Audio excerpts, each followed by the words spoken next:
So don't forget to prepare for your retirement.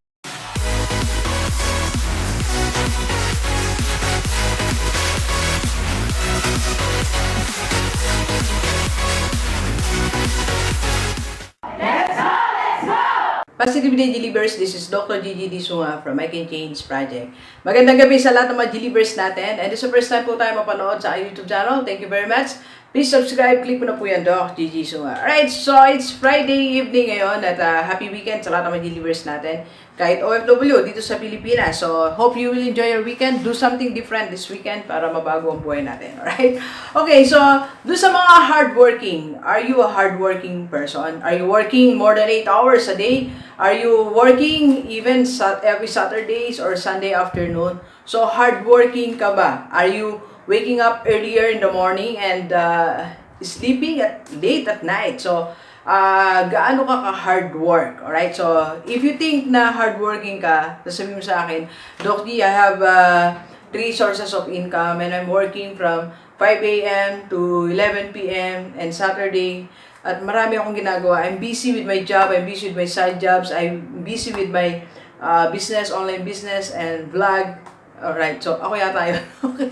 So if you think you're hardworking, okay, kahit OFW, kung tingin mo talagang overtime ka na dyan, eh di ba may mga cases na yung mga OFW natin, even day off nila, on call sila eh. So meron mga gusto magpalinis ng bahay, doon sa mga DH nating kababayan, o doon sa naman may mga sa office nagwo-work, may mga sideline din sila every Saturday or day off nila, di ba? So, in other words, marami sa atin mga hardworking.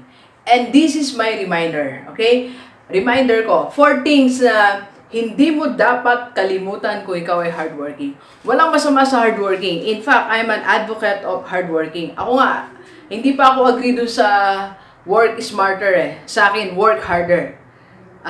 So, hindi ako doon. Lalo if you are just starting your own business or if you are, in the peak of your career, so you really have to work hard. So, dyan tayo, hardworking ang ating ini-endorse or sinasabi na is one of the keys to be successful is be a hard worker, okay? Or be a hardworking employee or businessman or kung anong tawag sa'yo, online entrepreneur ka ba, di ba? Alright, okay, so ito yung mga 4 na hindi mo dapat kalimutan. Alright, number 1, kung ikaw ay hardworking, huwag kalimutan ang iyong health. Alright, so huwag kalimutan mga delivers.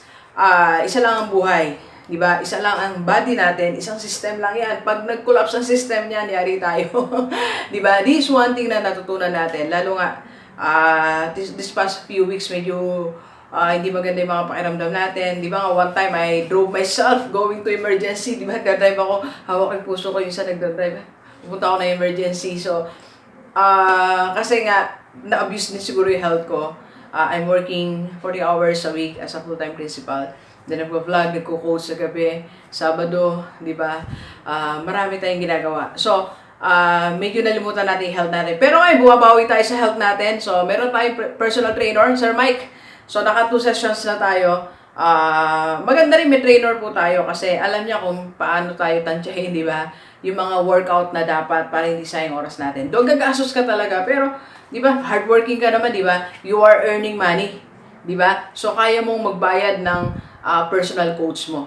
Alam niyo ako, matagal ko ng pangarap na magkaroon ng personal coach. Kaya lang, during those time na pinapangarap ko siya, can't afford ko. So, ngayon, I'm working so hard. So, kapalit nun, ito, meron tayong personal coach. Ayan. Hi, Sir Mike. And doon sa mga gustong kuha ni siyang trainer, kahit OFW ka, meron palang nagaganap na parang online coach mo siya. So, kung nagpapa-coach kayo sa akin ng wealth coach, yan naman, wellness coach. Yan. So, meron pa na yun, meron siyang ginagawa, may contact siya OFW, okay? Then sa messenger, pinapakita nila may exercise. So, kung gusto mo na ganon, wala kang place dyan sa ibang bansa, walang space, or wala kang time to go out, dyan lang sa bahay mo, gusto mo may magturo sa'yo, yan, kontakin mo ako, i-connect kita kay Sir Mike, okay? So, huwag kalimutan yan. And second, sa health, under health pa rin, so ngayon meron na tayong dietitian, yan. Hello? Sa aking dietitian. So, ngayon, yan, nagpapabili na ako ng food, so hindi na basta-basta kinakain natin ngayon. Unlike nung wala tayong nag-aasikaso, kung ano yung makita natin, kain tayo. So ngayon, inaalagaan na natin, so what to eat in the morning, snacks natin, lunch, snack uli, dinner, tapos nag-snacks pa kasi ako sa pag 10, 11 after ko mag-coach or mag-vlog, okay? So don't forget your health, mga Gilibers, kasi pag nag-collapse katawan natin, wala na. Kahit gaano tayo ka-hardworking, yung kikitain natin, kinikita natin, baliwala yan pagka bumigay yung katawan natin. So don't forget your health, okay? You can have your personal trainer or you can have your dietitian. Kung di naman, kahit ikaw mag-search ka, basta ipapahinga natin sarili natin, then kumain tayo ng tama. Alright? Okay, second, hindi mo dapat kalimutan, kahit ikaw ay, or dahil ikaw ay hardworking, pag hardworking tayo, parang tuloy-tuloy tayo, di ba? Hindi tayo nagpo-post, hindi tayo nag-stop, di ba? So, sabi nga ni Grant Cardone, he's working 18 hours a day. So, ilang oras ang tulog ni Grant? 6 hours na lang, di ba? So, go lang tayo ng go, di ba? So, itong pangalawa to, baka mamaya makalimutan mo to, okay? Baka malimutan mo, nalilibang ka, na nalilimutan mong mag-prepare for your retirement, alright? So, don't forget to prepare for your retirement. Don't forget to sit down, okay? Try to list down the things or yung mga investment na dapat pang retirement mo. Huwag mong kalimutan niya kahit busy ka, okay? Kahit hardworking ka, so kailangan you have time to try to see or check kung okay ba to retirement plan ko, itong investment ko na to for retirement, di ba? So, dapat identify mo na what type of retirement yung gusto mo na pupusuan mo. Like in my case, na-share ko na once. So, gusto ko pag nag-retire ako, meron akong bagong kotse. Ayoko nang nagpapa-check up ako, tapos bigla namatayan kami sa gitna. Ayoko nung gusto ko bagong kotse ko. Meron akong driver, meron akong personal assistant, and of course, meron tayong privateer. So, yung apat na yan yung pangarap natin. Actually, ngayon pala natutupad na siya. Sabi ko, feeling ko, Lord, matanda na ba ako? Mamatay na ba ako? So, ayun. So, yun yung gusto kong retirement. Yun yung scenario ng retirement na gusto kong makita. Okay? Kaya now, I'm starting to have my investment for my retirement. So, kumuha tayo ng Kaiser sa IMG. So, yung mga gusto kumuha ng Kaiser sa IMG, kahit meron kang insurance sa company mo, iba pa rin yung may personal ka, di ba? So, kontakin mo ako para makonect kita sa tamang tao to have your health insurance. Okay? Na investment din naman siya in the long run. Alright? So, ano pa? I get meron tayong Manulife, Sun Life, and other investment na gagamitin natin sa retirement. Okay? Baka kasi nalilibang tayo, busy tayo, mamaya nakalimutan mo palang i-plan ang retirement mo. Di ba? Panila lang tayong we are earning but we are spending. Di ba? Don't forget your retirement plan. Alright? And third, sa mga hardworking, huwag mo rin kalimutan to.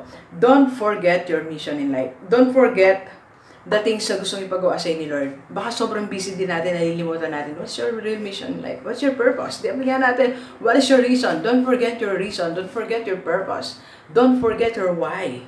Di ba? Why God created you. He created you not just to work hard, but also to do the mission na gusto niya pa gawin natin. Di ba may kanta nga, the mission still the same, proclaim and live the truth in Jesus' name. So parang gano'n, di ba may kanta gano'n. So the mission is still the same. So ano ba, ang gusto ipagawa sa inyo, Lord? Gusto niya mag-share ka, mag-Bible study, di ba? Mag-visitation, gumawa ng yung ministry na binigay niya sa'yo, mo kalimutan. Kung ang ministry ng pagkanta, though you're working so hard, dapat may time ka pa rin to sing for the glory of God, di ba? Like, eto, para naman kay Lord to, si-share ko lang naman. So, I make sure pag Saturday talaga, nakapag-visitation tayo, nakapag-Bible study. It's a very busy world, pero like no Saturday, galing akong Bulacan nag-vlog, pagod na pagod. Pero, kumbaga, pinramis ko yun kay Lord na pag Saturday, mag-visitation, at magba-Bible study tayo. Okay? So, what is your mission in life? Baka tinawag ka para mag-Sunday school, para mag-preach, di ba? O para magturo sa mga bata, sa mga teenager, sa mga young people, sa mga women, sa mga kababaihan, or baka meron kang unique mission na alam mong God wants you to do that. Okay? So sa mga nasa ibang bansa, you were not created to work harder there, just to be an OFW, may mission ka rin. Kahit nandiyan ka, you can do your mission. You pause for a while, then try to search your soul, and you pray. Sabi mo, Lord, what is my mission in life? Anong gusto mong pagawa sa akin? Maybe may mga taong kailangang mag-aral, O baka yung mission mo to give to them, di ba? Baka may mga pamilya na naghihintay sa iyo ng talagang helpless sila, and that's your mission, di ba? To give a part of what you are earning, right? So don't forget your mission in life, right? And number 4, if you are hardworking, don't forget to do what makes you happy. Alright? Huwag natin kalimutan yan. Last week, nag-coach ako sa Nueva Ecija. Sabi ko, sa kino-coach ko, isa siya OFW, marami siyang pera, marami siyang savings, and marami na siyang plan for retirement niya, investment, business. Then sabi ko sa kanya, pag nakaset up na lahat yan, business and everything, ang isa na lang gawin mo, don't forget to do what makes you happy. Gawin mo na ngayon kung ano nakapagpasaya sa'yo. Baka makapagpasaya sa'yo, nagpipaint, go. Kahit hindi ka kumita, go for that happiness. Diba? Baka nakakapagpasaya sa'yo, mag-golf ka na. Diba? Baka nakakapagpasaya sa'yo is, sometimes, manood ka ng sine, go for it. Diba? Or nakakapagpasaya sa'yo, basta ano ka lang, mag-dance ka lang, di ba? Mag-hire ka ng DI mo, dance ka lang for 1 hour, kahit gumastos ka, hindi ka kumita, it's okay. Basta gawin mo what makes you happy. So, ang question ko sa iyo ngayon, what makes you happy? Ano ba nakakapagpasaya sa iyo? Come on, you have to do that. Hardworking ka, di ba? You post for a while. Post for a while. Ako din, sometimes guilty ako dito. I forget to do what makes me happy. And minsan nalilimutan ko na nga, what makes me happy? Kasi everyday happy naman ako, sabi ko nga nung, while I was writing this, ano ba talaga? Pero naisip ko rin, sometimes papasyal ka rin sa mga, sa mga pinanggalingang lugar, di ba? Like, gusto nakakita ng bukid, gusto nakakita ng mga puno, so, siguro i-schedule natin yan, punta lang tayo, pasyal tayo dyan, that will make me happy, di ba? Or, volleyball. Because I was a varsity player when I was in college. So, siguro, kaya pa naman mag-volleyball, kahit pa ganun-ganun lang, di ba? Or gym can make me happy. So, don't forget the things that makes you happy. And don't forget to do that. Because, sabi ko nga, life is so short, alright? So, don't spend your life working so hard to pay bills and everything. Remember, you were not born just to pay bills. Alright? You were not born for that. You were not born to pay for your car, for your house. You were born to be happy. Alright? Okay, so, summarize natin. If you are hardworking, don't forget these 4 things. Your health. Huwag kalimutan ng health. Mag-delivers, ha? Lalo kung ikaw ay may edad na, 40, 45 na tayo. So, magpo-46 na po ako. Baka kala nyo po, 25 lang po ako. So, don't forget your health, okay? Do something, have regular checkup, mag-workout. Okay? Pagtuunan ng pansin, mga kinakain, dami natin pinagtutuusan ng pansin. Ako, I regret na ngayon lang ako nagising na nagayos sa mga pagkain natin. Okay?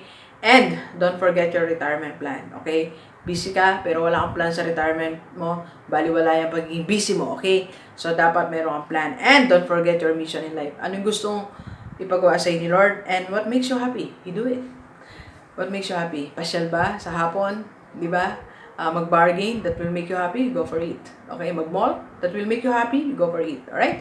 So, yan yung mga 4 things na hindi mo dapat kalimutan. And, if you have questions, sabi mo sa akin, Doc, I don't know how to start. I just want to work, but I don't know how to post, how to stop, or I'm not hardworking, actually. So, hindi ka hardworking, I can help you.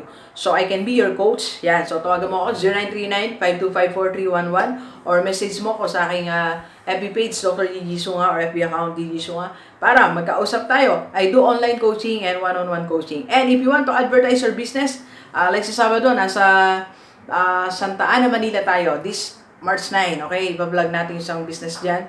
And soon, may mga pupuntahan pa tayo, mga business. So, if you want to advertise your business sa YouTube channel, because my channel is a business channel, at ang dami ditong mga gustong magnegosyo rin, okay? So, yan, message mo lang din ako. Alright, so, please share this video sa lahat ng mga kaibigan natin, kahit OFW, para sama-sama tayong mabago at umunlad ng ating buhay. Alright, so, thank you very much, Delivers. Enjoy the rest of the day, and let's go, let's go!